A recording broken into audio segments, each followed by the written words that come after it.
বলি তুই আমার স্বামী, তুই আমার বালের বের হ, হারামির বাচ্চা বের হ, বের হ। তুমি কিন্তু কাজটা ঠিক করতেছো না। আমি কাজটা ঠিক করতেছি না, বালের সাথে তুই শো, এখানে তোর বালি যত শো, শো তুমি না শো তোর।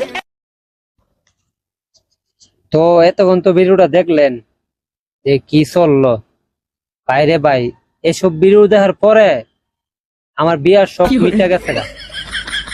এরকম মাইও এখনো দুনিয়াতে আছে।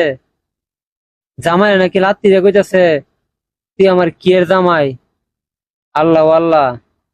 তো তার উদ্দেশ্যে আমি একটাই কথা বলতে চাই, জামাইরে সম্মান দিতে শিখো।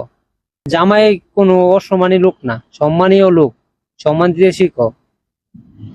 বিয়ের পরে কিন্তু জামাই সবচেয়ে বেশি আপন, এটা একটা কথা মনে রাখবা। সব নারীরাই বলি আমি, এটা আমি মানি। নারী আমার মা, নারী আমার বোন, ঠিক আছে? তো আমি এটা কোনো খারাপ উদ্দেশ্য কথাটা বলতেছি না, ভালো উদ্দেশ্যের জন্যই বলতেছি। তো ভিডিওটা সবাই দেখছেন, মানে লাত্তি দিয়ে বলতেছি কি যে তুই আমার কিয়ের জামাই, আর বাকিরা নাই কইলাম, আপনারা তো শুনলেন। ওই তো ভিডিওটা ভালো লাগলে শেয়ার করে দিবেন, আর যদি খারাপ লাগে কমেন্টে জানিয়ে দিবেন, আর কোন কান্দাটা ভালো লাগছে অবশ্যই কমেন্টে জানাইবেন। তো সবাই ভালো থাকবেন। আসসালামু আলাইকুম।